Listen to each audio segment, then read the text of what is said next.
Plus ടുവിലേക്ക് പ്രവേശിച്ചിരിക്കുകയാണ്. അപ്പോൾ നിങ്ങൾക്കറിയാം plus വണ്ണിൽ നിന്ന് പ്ലസ് ടുവിലേക്ക് വരുമ്പോൾ ഒരുപാട് മാറ്റങ്ങൾ നിങ്ങൾ കാത്തിരിക്കുന്നുണ്ട്. അപ്പോൾ ഏറ്റവും ഇമ്പോർട്ടൻ്റ് ആയിട്ടുള്ള കാര്യം പറയുമ്പോൾ ഇപ്പോൾ നിങ്ങളെ സംബന്ധിച്ച് അത് എഴുതാൻ വേണ്ടി പോകുന്ന പ്ലസ് ടു ബോർഡ് എക്സാം തന്നെയായിരിക്കും. പക്ഷേ അതിലൊക്കെ ഉപരിയായിട്ട് പ്ലസ് ടു കഴിഞ്ഞാൽ നിങ്ങൾ ഫേസ് ചെയ്യാൻ വേണ്ടി പോകുന്ന എൻട്രൻസ് എക്സാമുകളുണ്ട്. അപ്പോൾ നമ്മുടെ ഇടയിൽ തന്നെ ഒരുപാട് പേരുടെ ലക്ഷ്യം എന്ന് പറയുന്നത് പ്രീമിയം ഇൻസ്റ്റിറ്റ്യൂട്ടുകളായിട്ടുള്ള എയിംസും IIT തന്നെയാണ്. അതുകൊണ്ട് തന്നെ നമ്മൾ പ്ലസ് ടു കഴിഞ്ഞാൽ എഴുതാൻ വേണ്ടി പോകുന്ന കോമ്പറ്റേറ്റീവ് എൻട്രൻസ് എക്സാമുകളായിട്ടുള്ള നീറ്റ് JEE എക്സാം നമ്മളെ സംബന്ധിച്ച് ഭയങ്കര ഇമ്പോർട്ടൻ്റ് ആയിട്ടുള്ള ഫാക്ടർ തന്നെയാണ്. സോ എപ്പോഴും നമ്മളിതിനെ പഠിച്ചു തുടങ്ങുന്നത്, എപ്പോഴാണ് എൻട്രൻസ് എക്സാമിന് പഠിക്കാൻ നമുക്ക് സമയം കിട്ടുക? ഈ ബോർഡ് എക്സാമിന് പഠിക്കണോ അതോ എൻട്രൻസ് എക്സാമിന് പഠിക്കണം? എല്ലാവരും ചെയ്യുന്ന കാര്യം എന്ന് പറയുന്നത് 1 ഇയർ എന്ത് ചെയ്യും, റിപ്പീറ്റഡ് ആയിട്ട് നമ്മൾ എന്ത് ചെയ്യും, അത് മാറ്റി വെക്കും. ഈ 1 ഇയർ നമ്മൾ റിപ്പീറ്റ് ചെയ്യാതെ തന്നെ നമുക്ക് എന്ത് ചെയ്യണം, പ്ലസ് ടു ബോർഡ് എക്സാമിൻ്റെ കൂടെ തന്നെ എൻട്രൻസ് എക്സാമിന് പഠിച്ചു തുടങ്ങണം അല്ലേ?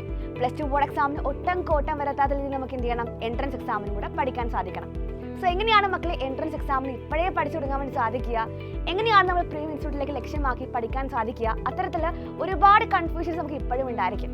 ഇത് നമുക്ക് മാത്രമല്ല, നമ്മുടെ എല്ലാ കാര്യങ്ങളിലും ഏറ്റവും കൂടുതൽ ആവലാതി എന്ന് പറയുന്നത് തീർച്ചയായിട്ടും പാരൻസിന് കൂടെ തന്നെയാണ്.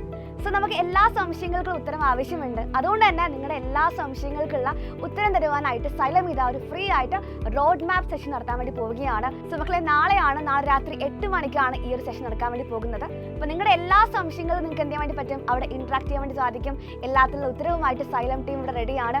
സോ ഒട്ടും മറക്കേണ്ട ആവശ്യമില്ല. മക്കളെ എന്ത് ചെയ്യുക, ഇപ്പം തന്നെ സ്ക്രീനിൽ കാണുന്ന QR കോഡ് സ്കാൻ ചെയ്യുക, ഇപ്പം തന്നെ രജിസ്ട്രേഷൻ കംപ്ലീറ്റ് ചെയ്യുക ആൻഡ് മാക്സിമം ഷെയർ ചെയ്യാൻ നമുക്ക് എന്ത് ചെയ്യാം അവിടെ കാണാം.